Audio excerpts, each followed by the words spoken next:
Hello, everyone. We are so glad you're here.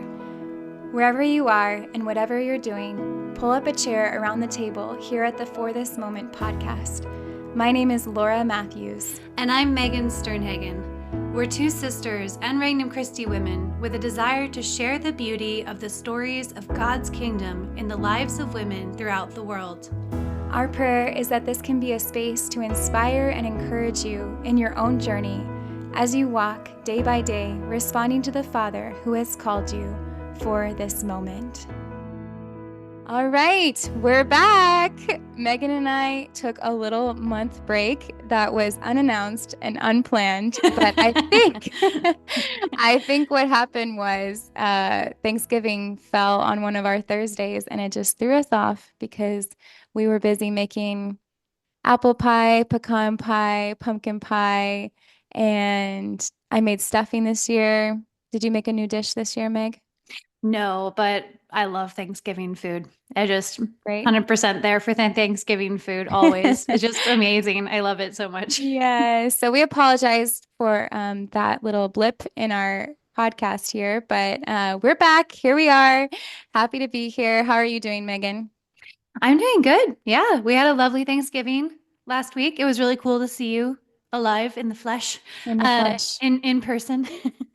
Yes, I loved making all the Thanksgiving food. I mean, not to toot my own horn, but like I make some pretty good Thanksgiving food myself. There's a butternut squash dish that I love to make. It has Mm, like roasted cranberries and feta and pecans, and I drizzle it with honey, and it's just like, yeah, wow. I could basically eat it forever. So that's wonderful. So yeah, I love the Thanksgiving food. And then yeah, here we are in Advent. Just full swing here at the Sternhagen household. I love Advent. And one thing that I always do with my kids is as the feast days happen throughout December, we add more decorations. So because the first week of Advent is the week of hope, I add all the greenery. And Mm, then on the Immaculate Conception, all like the white decorations go up. And then St. Lucy is all the lights. And then oh, Our Lady of Guadalupe, we get all the citrus. So all the dried fruit goes out. And then just like all the fun things. So, oh, well, that's yeah. so St. beautiful. Nicholas is the stockings. So that was yesterday. So it's just really fun. I get like super into it. And the kids just kind of watch Mama go crazy with the decorations and all the planning. It's a really special time of year for us. So, Yeah, and you yeah, also scored at Target today. You I want to share with did. everyone? Oh, okay. So, if you are like me and like to avoid red dye, I try to get the red dye free candy canes for my kids. And I was very, because last year I was a little bit silly and tried to get them at the store the week of Christmas. And every time I asked the people at the store, they looked at me like Crazy. who are you, crazy woman? Why do you think they'd be here? Like they were gone in October.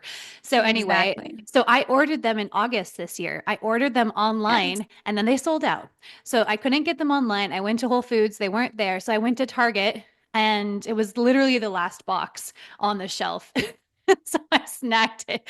I was like, yes, we got it. So anyway, I have my candy canes for Christmas. Red dye Red or dye red free.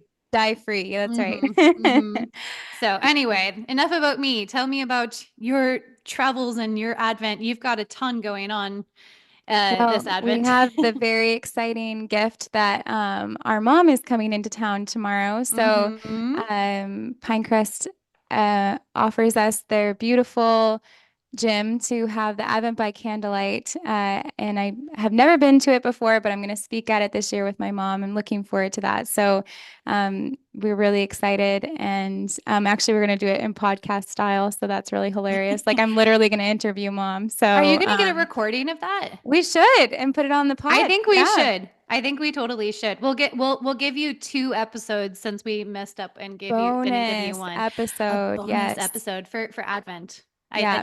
I decree it must be. So There you go. there you go. So yeah, really excited for that. And there's just all sorts of blessings and just exciting things happening. We have some consecrated coming to visit these coming weeks. It's just the time of a lot of movement, a lot of joy, a lot of gift. So I'm just really, really, really grateful to God for everything. But I'm really grateful also to interview one of my consecrated sisters here with me in Drum Atlanta. roll, please. Drum roll. And that's actually very appropriate because she plays Exactly. the drum. Emily Roman is here with us and like literally here with us. She's sitting right next to me. So so grateful that she took some time out of her very busy schedule to jump on the podcast with us. So Emily, welcome. Thanks so much, Laura and Megan. It's a joy to be here.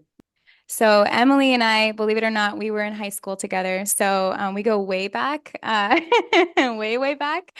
Um, so she's been consecrated for 17 years and has served the last 12 years. This is her 12th year at Pinecrest Academy. She knows all things Pinecrest, Atlanta. She's like the history book of our house. We're like, where is that? And what's the history about it? Emily knows. Emily knows. And she's from North Carolina, has a brother and a sister, and is currently studying at one of our favorite universities because our dad graduated there, Notre Dame University. But Emily, would you like to tell us more about yourself? Sure. So, like Laura said, I've been consecrated 17 years and joined right out of high school, and really wasn't sure where the Lord would send me and what He would do with me, right? I just kind of knew that that's where He wanted me. And that took a lot of trust, but I just remember kind of hitting this moment of realizing that His plans are so much better than mine. And so in these 17 years, I did my formation in Rhode Island, Mater Ecclesiae College, whoop, first graduating class, our accredited college there. And my first assignment was to Chicago. Loved Chicago so much. 2 years in, though, I was asked to consider to discern serving at Pinecrest Academy down in Atlanta, Georgia, because there was a need, there was an opening that kind of came up unexpectedly. And so I had a really profound experience of Jesus making it known to me that that's where He wanted to meet me next, and that He wanted to do things in me and through me that He didn't want to do in Chicago. And so while it was so hard to say goodbye, and I still miss Chicago almost 12 years later, it was such a profound experience of Him being my everything and Him really being the Lord of my life, and making good on my vow of obedience to Him actually above all things, and the work that He's done in me. Whew, and hopefully through me, I don't really know about that, here at Pinecrest and in Atlanta has just been something I never would have imagined. So my day to day is very much ruled by the school in the sense of like schedule wise, and the tasks and the relationships that I have all kind of center around this beautiful hustling and bustling community of Pinecrest Academy.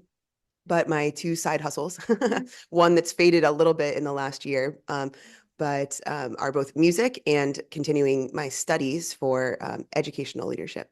So, as Laura mentioned, the great University of Notre Dame, love thee, is where I'm in the REMIC leadership program there. I have 2 semesters left, basically finishing up this one, have spring and then summer have commencement, God willing. And people keep telling me, you're almost done. I'm like, I don't feel like it. The throes of many hours of lots of reading and writing and researching and gathering data and all sorts of things. So that I've grown so much in the last year and a half of being in that program as well. And that's been such a gift. But also, I am part right now a little bit on the back burner, but helped to start what's known as the RC Music Collective. And that is a group of Regnum Christi members who make music together. We form musical apostles to contribute to that evangelization effort of our Regnum Christi family. That's been such a joy. That's also helped me to grow and use gifts that I never thought I would use, actually. I kind of thought I was giving those to the Lord to for Him to just kind of let them fade into oblivion when I got consecrated. And I had no clue that He would bring music back into my consecrated life and help me to also reach others through music in such a profound way. And I know that that's what each of us can say, each person who's been involved with the collective over these years. Yeah, absolutely. Well, like we said, drum roll, please, because I have very strong memories of you playing the drums back in high school. And then also you would not quite conduct music leader or whatever the official title was, but at one point you wanted to be a conductor of some sort, right? Like that was something that was on your heart. Well, could we back up a little bit? I'd like to hear a little bit more about like your well, first your call to consecrated life, like how that came to be, or even further back, like our initial first question, which sorry for the pause right there, because I just realized we didn't do the question. We We forgot the talked about food our question. Thanksgiving food. We talked about our Thanksgiving food, and so we thought but we want to know what, now that we're post Thanksgiving, Emily, what are we eating around the table for this Exactly, moment? because before we jump into your past, we have to know what's going on right now. So I love this question, and I am a fervent listener of this podcast, and listen to it while I'm grading papers. And I actually, when I was asked to be on the podcast, I was like, oh, what would I make? I'm not actually much of a cook because I live in a house of 22 women. So there are a lot of yes. other people who cook much better and really derive a ton of joy from it. All these domestic queens around our house. So I'm really a no frills kind of person. I would love us to have like finger food, charcuterie board, maybe. That's what I've got for you today. Charcuterie and like soft pretzel. Always got to have a soft Oh, pretzel. I'm just sucker yes. for a good soft pretzel. Some cheeses and meats and a glass of wine or something. This is an evening conversation. Maybe a glass of Nice. beer I particularly enjoy.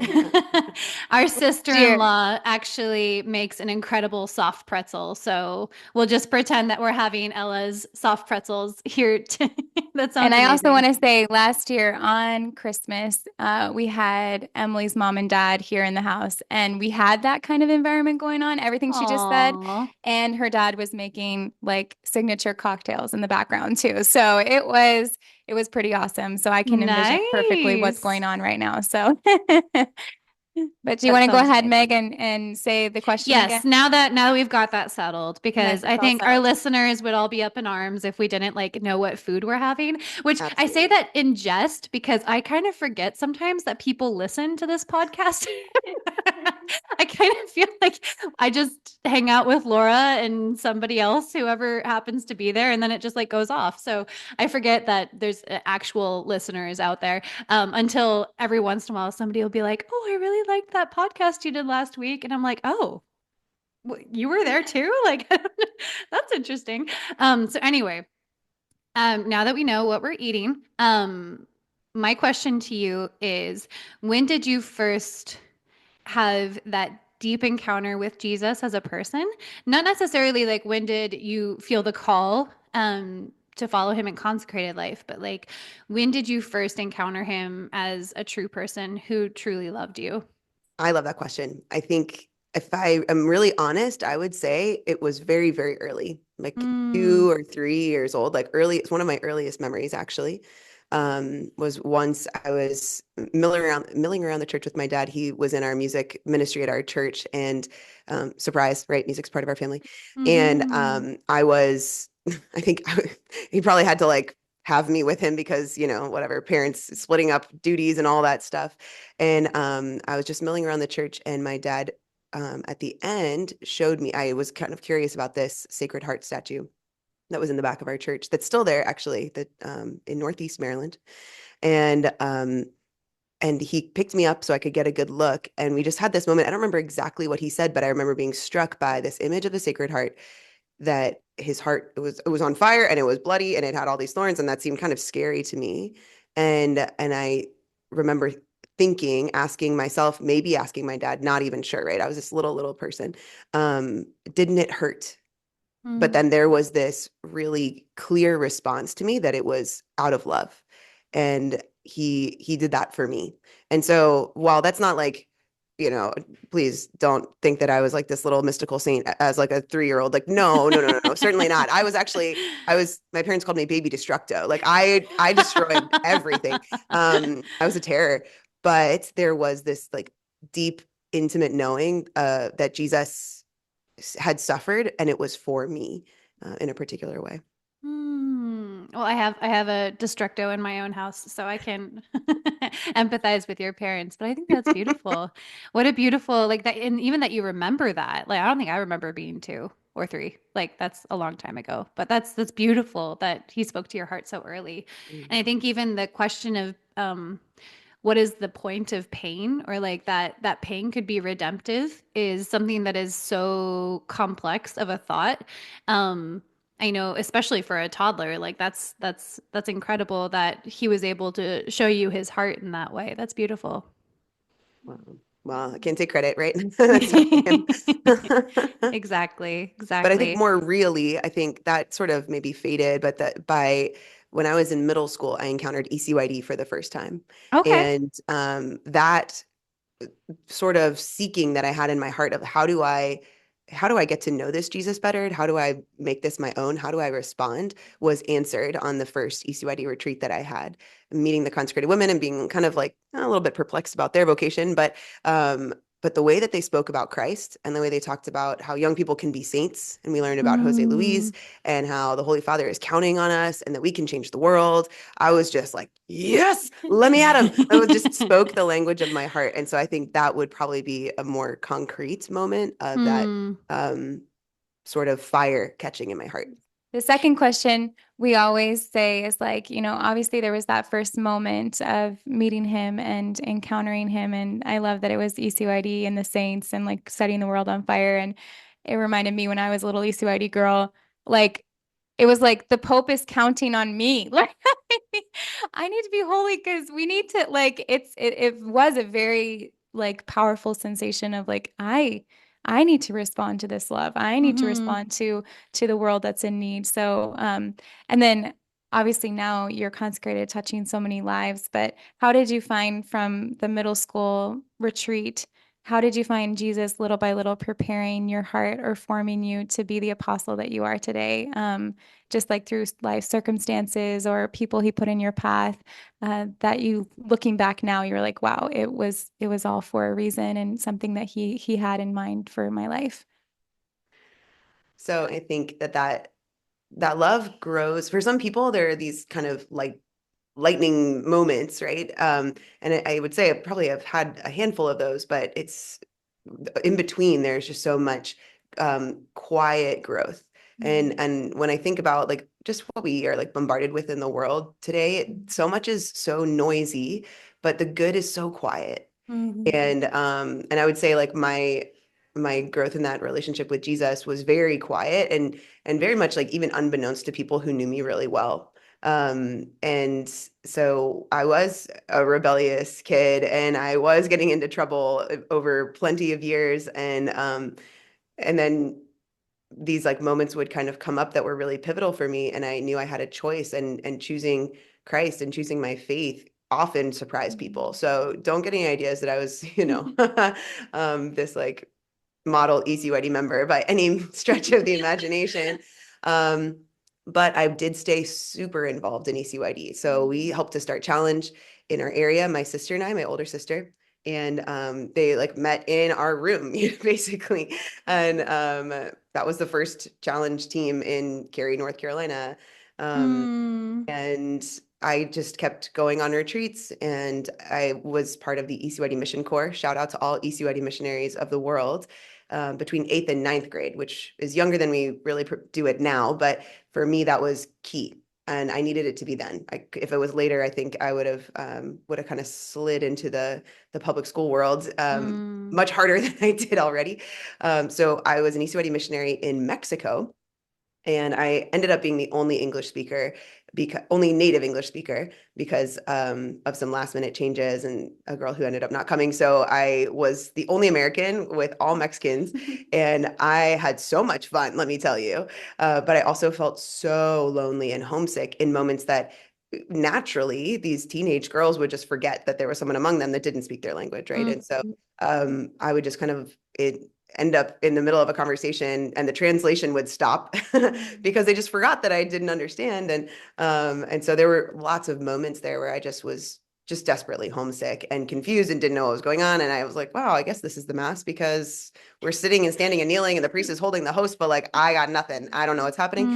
Mm. Or like they would lead our morning prayers and I would just kind of like, doo, doo, doo, doo, doo. But there was a moment that this light bulb went off for me when I just wished so much that there was someone I could share all of my thoughts with and all of my jokes with and all of my memories. And it dawned on me that that person was Jesus. Mm. And so he became, for real, for the first time, my best friend, and that friend that Mm. knew me better than anyone else and that could share my life. And we had inside jokes, and I could just talk to him whenever I wanted. And that relationship was so key. And then that was also the summer that I learned about the pre-candidacy. And so I went on a retreat there, which ended up being very important for me, because that was where I received my call to be consecrated to him. Mm. Wow. So, okay. So you went on the retreat at the pre-candidacy in ninth grade? Was Mhm. that okay? And then when did you join the pre-candidacy? What My year? senior year of high school. Senior year. Okay. Yeah, Okay. so hence the rebellion, you know. Received Yeah. the call. Okay, I'll get back to you on that one. Okay, okay. That's because I was actually trying to remember myself. I was like, I'm pretty sure we were there at the same time, but I was a freshman and you were a senior. Because, Right. We were the same yeah. summer program. Okay, that's what I thought. Okay, Mm. yeah. Okay, there we go. Okay, all makes sense. All coming together. I was talking to somebody literally this morning and I said something about like when I graduated 15 years ago, and then I just kind of went, oh my gosh. I'm not sure how that happened, but here we are.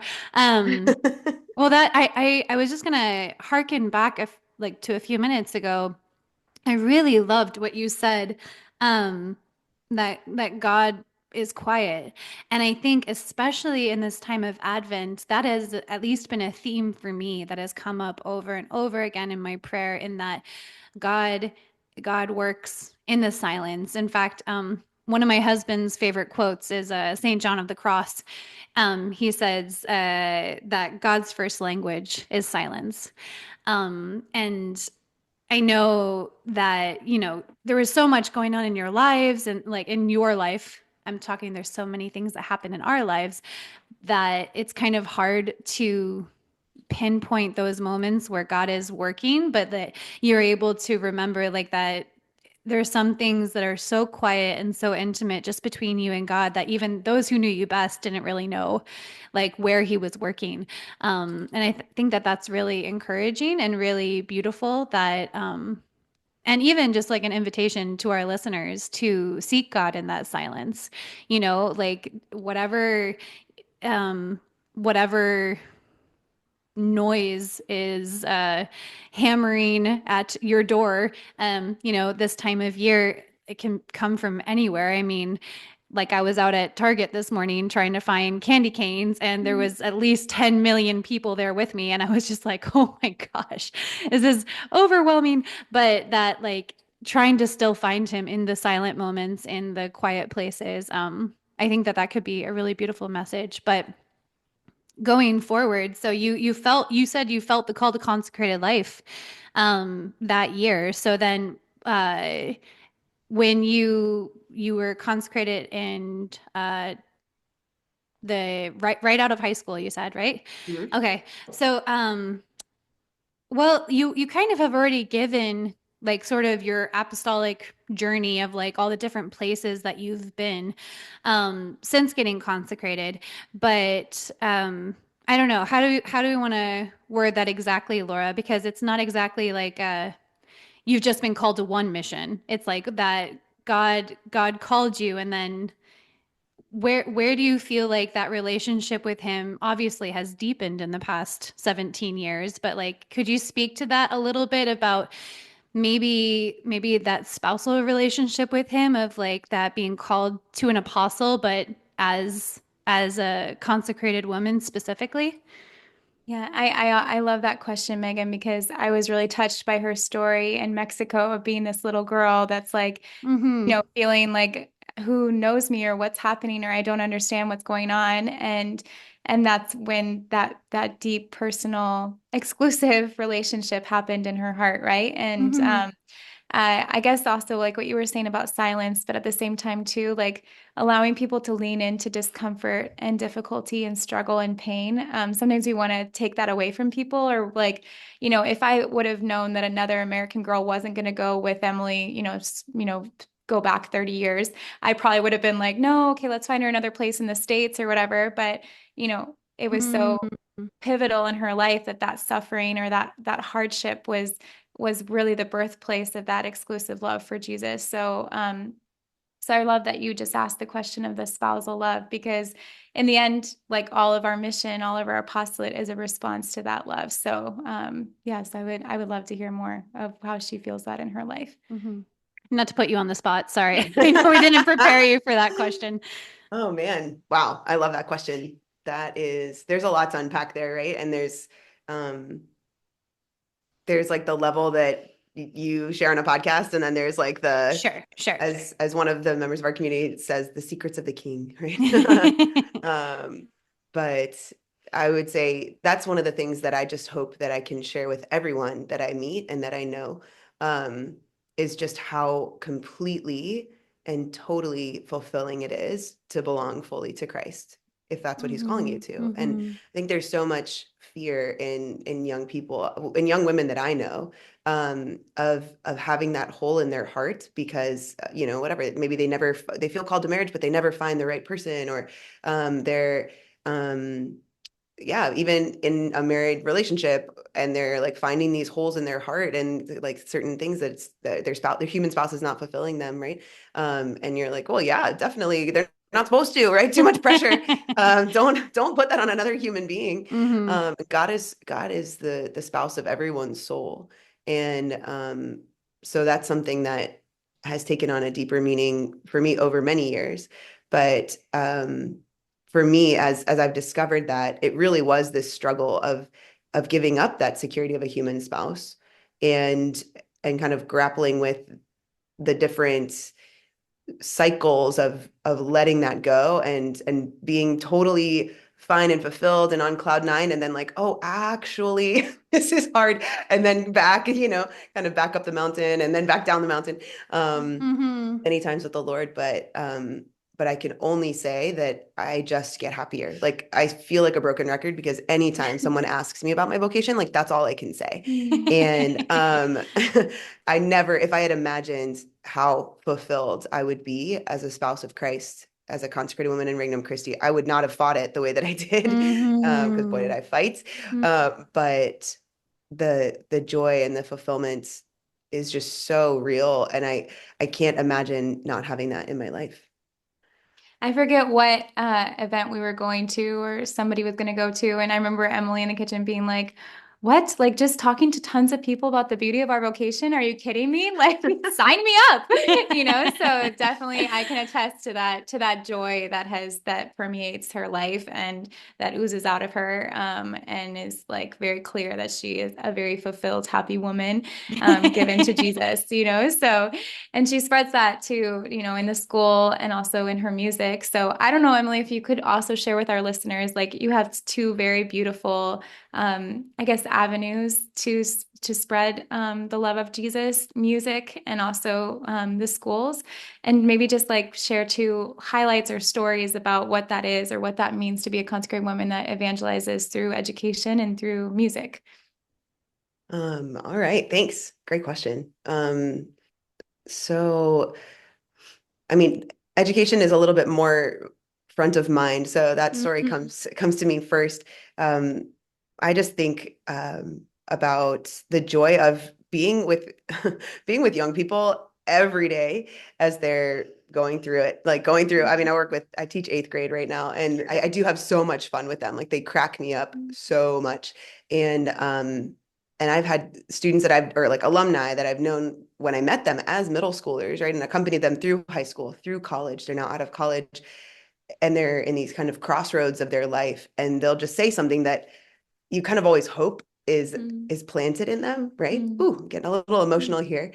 One in particular who, in finally realizing, she was kind of on the vocational fence, if you will, kind of realizing definitively, okay, no, God is calling me to marriage, and not to consecrated life. She said, I think I was holding out hope that he would call me to that, because I just see in you and the way you live your vocation how beautiful and fulfilling it is. And I mean, I was like a little weepy mess for sure, but he does that. He is doing that. And then all the way back to present day, right? 8th grader of today. I've been teaching them a little bit of imaginative prayer and Ignatian contemplation, and we do that every now and then. And they love it. They love it so much they just eat it up. And I try to impress on them, like, this isn't just when Miss Roman can lead you through this exercise. You can do this whenever you want.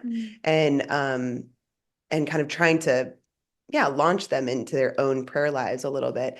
And so there was one day that was kind of discouraging because eighth graders were being eighth graders. And I was like, are we even reaching them, Lord? And I always just pray that, like, we have mass every Tuesday, that on any given Tuesday, there can be some transformative moment for a student in mass, and I don't have to know about it, but that there just could be a sort of actual grace that descends on one of these kids, that they fully believe in their belovedness or in the real presence of Jesus in the Eucharist or something, right? That they're just deeply convicted of something. And the day that I was particularly discouraged was a Tuesday, and I'm sitting with my students, and I happened to catch out of the corner of my eye one boy who is just full of life and joy, and he's just hilarious. And he was I just saw in his posture and the look on his face that he was in deep prayer with the Lord, like eyes closed, kind of this relaxed posture of, like, it was evident that he was using these tools that we had been learning in class to have this intimate conversation with Jesus after communion. And I was like, all right, it's all worth it. We can take all the other crazy stuff. Oh, I think. Go ahead, Meg. Sorry. Wait, go ahead, Laura.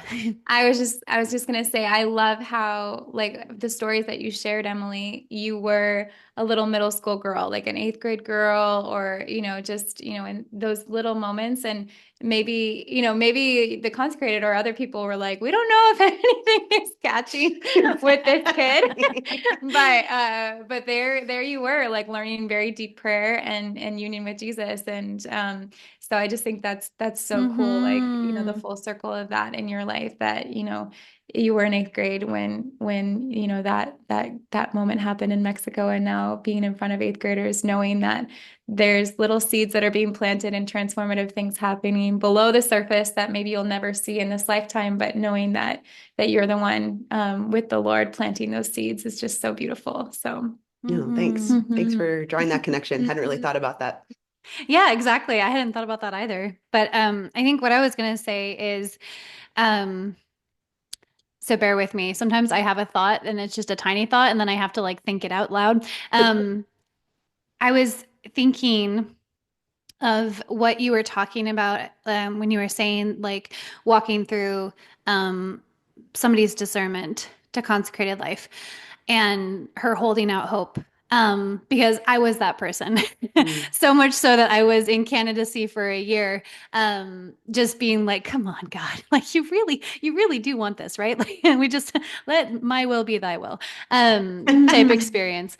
But and so much of it is because of that joy. Like, when you see, so I'm a part of a well-read mom book club, and we are reading Elizabeth Gouge's My God and My All, which is the story of Saint Francis. And in her imagining of Saint Francis, like, as he's rebuilding San Damiano, he's singing and laughing and just, like, basically, like Laura said, like, oozing the love of God, like, all over the place. And I imagine that for so many women, like, that's what they see when they see you guys, like, when they see women that are so authentically happy. And it's not like well, God has called us and therefore I must follow. It is my duty, or like this kind of resigned sadness, when you can see that they are truly fulfilled and truly happy. Like, and I've seen that. I've seen that in other priests and religious and consecrated, when you see, like, just how completely and utterly fulfilled they are. It's not a, like, half empty calling. It's not a like I'm gonna muscle through this type thing. Like, of course, like any relationship, spousal relationship, like, I haven't been consecrated for 17 years, but I've been married for 10. And like you said, you go up and down the mountain, and, like, but it's that trajectory of, like, I'm just get happier, like, the through those valleys and into the peaks, how that your intimacy just continues to grow. And just the beauty that the children and the young girls around you, that they can see that and say like, I want that. And I think like, you know, like the gospel says, see how they love one another. I think that like our example of true joy in following our vocation speaks so loudly, louder than any words, which is funny because I was just talking about silence and quiet. But I mean, I think through that, it comes full circle. But so I think that's kind of where my thought process was going of just that. Also, I also identify as um somebody who gives of themselves and then just prays that something sticks. Like something's gonna, like somehow they're gonna, I mean, my kids are much younger than the ones that you're working with, but at the same time, you're like, you know, are they listening? Can they Yeah. hear anything? Like, Lord, like break through, you know, whatever and we've spoken about this before on other podcasts, how we are kind of fighting against the dopamine rush of children that are on the internet and have these loud flashing things in front of them, and we're just here with our quiet message, just a little drip every day, like, or however often you get to encounter them. So but like you said, when you see like that moment where the light comes into their eyes, or that moment of reflection in prayer or reverence, and you're like, okay, it's sticking. Something's getting through there. So I think that's really, really beautiful that you have that chance of following people so personally, and their walk with God is just a really beautiful call. It's a very beautiful vocation. Yes, thank you. And so is motherhood. I tell you what, you like all the moms out there, huge shout Mm-hmm. out, because that I do think um it's got to raise even more of those questions, right? For us, we sow and we hope, and we don't always see the fruit, but I think that we probably see the fruit of things sooner and more often than a mom, Mm-hmm. because you're just pouring yourselves out for your children all hours of the day and night. I sleep in my own room, in my own bed, alone, away from my souls almost all the time, right? So Yeah. like that's real nice. That's really restorative. And I can get some space from that process. And like, Mm-hmm. whereas you're just in it all the time, and you probably Mm-hmm. just have to lean on the grace of the sacrament so much more, sacrament of your marriage and the gift of motherhood. So hats Mm-hmm. off, all moms, we love you. You're the best ever. I have a very strong memory that just came to mind. Speaking of Rhode Island, there was a couple tricks that the Consecrated used to do to get us to actually go to sleep when we were on I these know what you're gonna retreats, say. because we were all like hyped up on sugar and adrenaline and excitement and this huge sleepover with however many girls. And the love of God, of course. Oh yeah, that too. And I just remember some of them just like walking the hall, like praying the rosary as loudly as they could to try to drown out the like.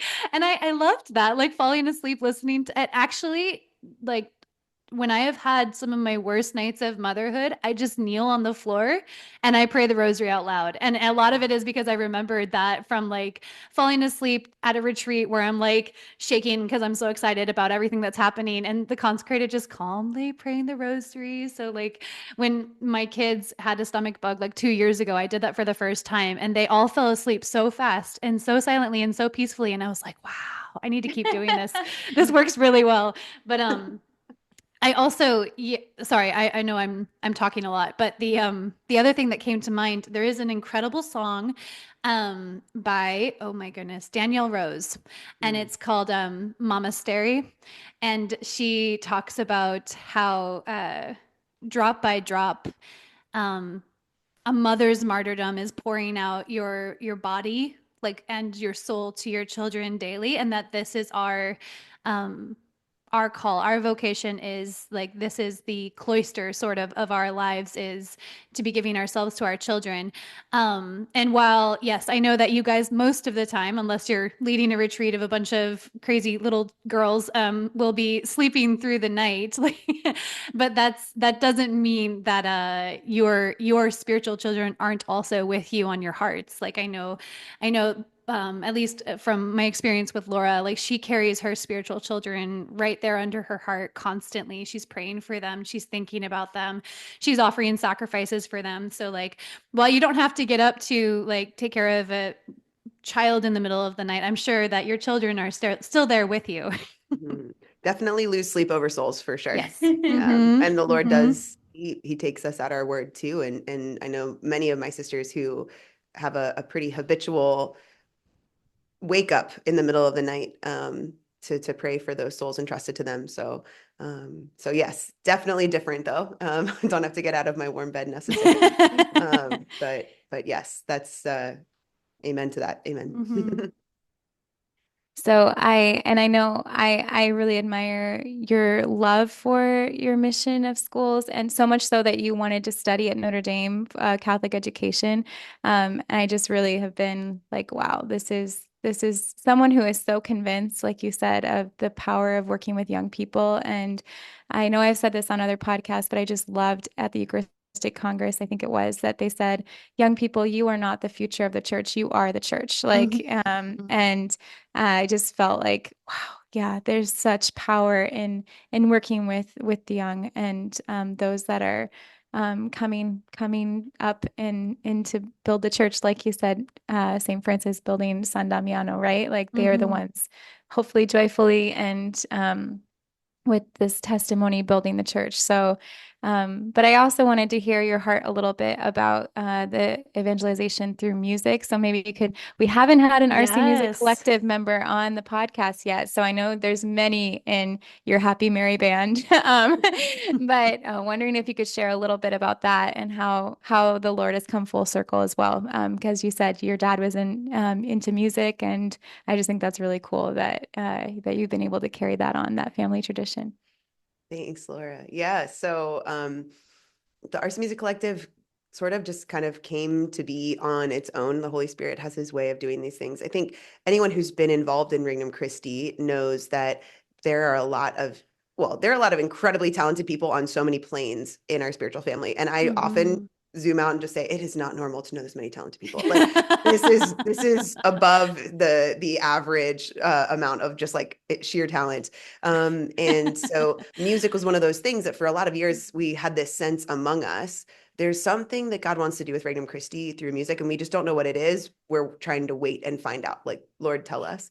And so even like little mini conferences and impromptu group chats of ideas and people who are writing and sharing projects. And then it took a pandemic for it to become reality. So Father John Klein, who's really the moving force behind the RC Music Collective, is a big dreamer and incredibly talented, fearless troubadour for the Lord. He just like carries his backpack on his back. I mean, his guitar on his back, and just like wherever he is, he will just pull it out and play and bring joy. And I think it's a very particular gift he has. He's so fun. They just had Advent missions in Athens, where UGA, University of Georgia, is last night. So UGA is, for those who don't know, SEC football is a huge deal. And the national championship is tonight, and Georgia is playing in it. And they knew that people would be partying it up in the bars last night. And so what did they do? They decided to bring over 100 other college-age people to go and sing Christmas carols and evangelize the bars basically last night, led by their fearless leader, troubadour, Father John Klein. So he's got a charism for bringing joy and evangelization through music in a way that I've never seen in anyone else. And so I get to work with him here in Atlanta. I would kind of be his sidekick for certain moments when he would want to do music, and that became very fun. Started to sort of help him brainstorm and write music. But it was 2019 in the fall, and he said, "Hey, Emily, why don't we like put all the songs we've written for Mission together in an EP, shortened album?" And I was like, yeah, sure, Father. Like, for all my friends who are, if you know the Myers-Briggs, I'm a J, and all my friends who are Ps, they like their open boxes. And what I found works really well. They have so many ideas, so many great ideas, and the J feels responsible for making them happen. And so the best response is, oh my gosh, that's such a great idea. Yeah. And you don't have, that's all they want. They're so happy. So that's my tactic with Father John Klein. If you're listening, Father, I think you figured it out already. So I'll be very flattered if Father John is listening to our podcast. Send it to the collective. Yeah, there you go. but he had this great idea. I had no intention of like investing fundraising efforts and time to figure this out. But I was like, if he makes it happen, I'll join him, right? And then in May of 2020, when the world was kind of shut down, he called me and he said, "Hey, are you still free in June to do that mission EP?" And I thought, well, I have no reason not to be. And we had received a substantial donation as well, from a very generous benefactor who loves the idea of evangelizing through music. And so we not only had time, but we now actually had means to put behind this project. So I think God just kind of took all of our desires and pondering of many people over many years and said, this now, right? It's not the only thing, but it's what we are able to do now. And so in that summer, Father Jaime Lorenzo joined us in Nashville, and it was the three of us putting together our first EP. You can listen to all of our music on Spotify, Amazon Music, YouTube Music, anywhere you stream your music. And we also just for Advent, because we're on Advent tour soon here, made actual real CDs for those who still have a CD player somewhere or just sentimentally want to own a CD. We do have RC Music Collective CDs. So that first album came out as the work of the summer of 2020. And that summer we were sitting around with the guy who does he's our sound engineer, producer, and he's part of the Vigil project as well. His name is Sean Williams. He writes incredible music of his own, actually. He's a violinist and does a lot of like soundtrack work. But he, through his work with the Vigil project, was able to coach us a little bit. So we were sitting down at a little kind of dive bar restaurant at the end of our time in Nashville, and we're like, what are we doing and what's next and what do we call ourselves? And he really helped to coach us a lot. And so from there, that circle just kind of keeps widening. We don't want it to be too like exclusive where it's only a certain number of people making music. We also know that we are actually a team all of includers, the Clifton Strengths Finders. All of us tend to the includer side. So we just want to bring all of our friends all the time to everything. And that's also not realistic. So it's been a lot of discernment of how to keep a certain focus and reach as many people as possible at the same time. And so we added Jill Swallow the next year. We came across a beautiful ECYD member who, hopefully, if you don't know who she is, Colleen McKenna, you should look up her music. She is 19-year-old in Nashville, trying to make it on her own in the music industry. And she is just she's living the charism, like someone who's trying to touch people and bring people to Jesus through music. Colleen is an incredible example. So we produced one of her songs actually for the second EP, and she was part of it. And Jack Dardis joined us, who's also a young man in the music industry. So all of these folks who've been involved in ECYD, Regnum, Christi, over the years, and we just try to keep expanding that to other young people or other musicians that we know who are who want that same thing for us. So between recording music and having a musician retreat each year, that's kind of where the collective is at right now. And Advent tour now added as of last year, different parishes across the Southeast.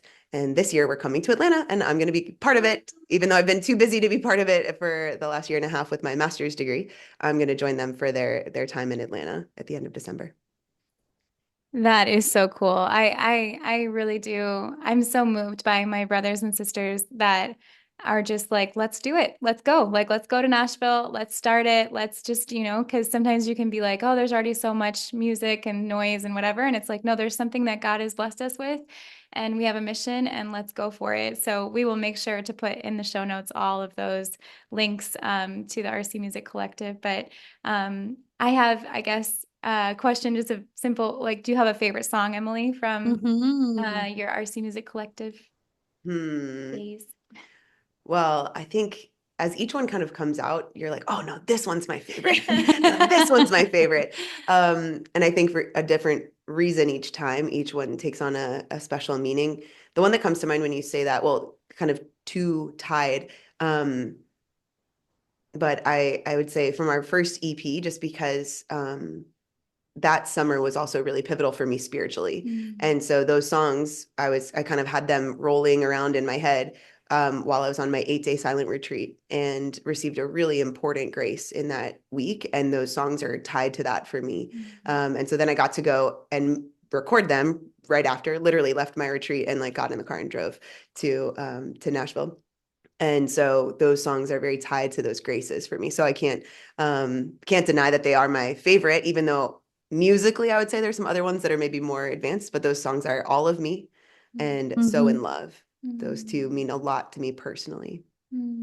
I love those songs. I listen to that music with my kids, and I absolutely love. Actually, I think don't we have Colleen's song is part of our Yes. intro Yes. intro Yes. outro music. Yeah. Revival. Yeah, Yes. yeah, yeah. Her revival song is the intro outro music for this Moment podcast, and I also really love "Pray for Us" that Emily wrote for Our Lady. That one's very powerful, and I think there's something very powerful happens when I hear that or when we sing it together. I really feel the presence of Our Lady there with us. So. That one was written very like collectively. That's one of the beautiful gifts about the songwriting process that I've discovered, because I can't write songs myself at all. I've tried, really, I don't have that gift, but learning how the Holy Spirit moves through multiple members of the group to kind of complete a song. Pray for Us was a very spiritual and yet tangible experience of that. It was all four of us standing around the piano and like boom, in basically the course of 30 minutes, we went from not having a song to having Pray for Us. Wow. And it was just very spirit led. And that was a kind of a transformative experience. So that song also has a special place in my heart.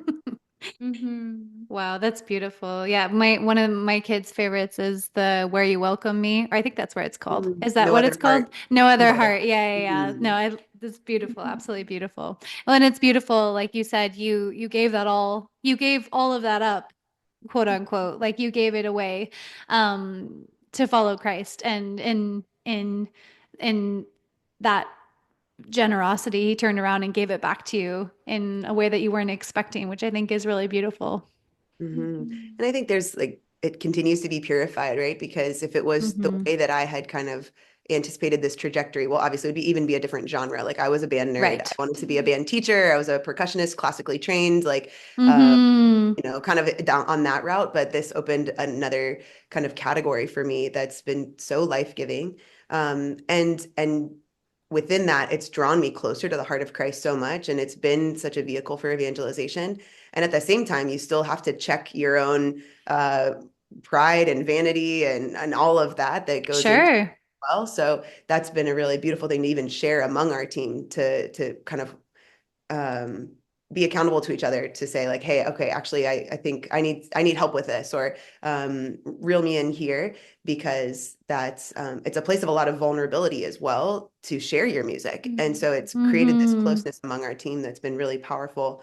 And I just didn't really ever imagine that those kinds of relationships would come out of this project either. Like some of my favorite people in the world, the RC.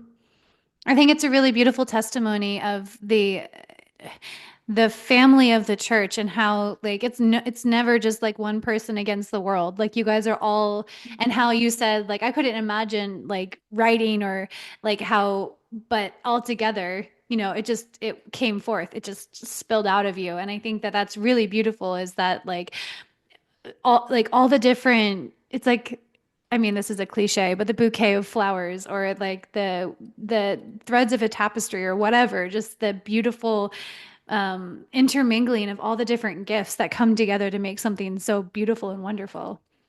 Yeah, I love the RC Music Collective for that as well, because it's almost like this mosaic of our spiritual family, like the communion, the different voices playing together, the instruments, the gifts, all in one beautiful chorus. And I think there's something so symbolic and just beautiful to behold, the RC Music Collective, knowing that the Lord wants that for our spiritual family.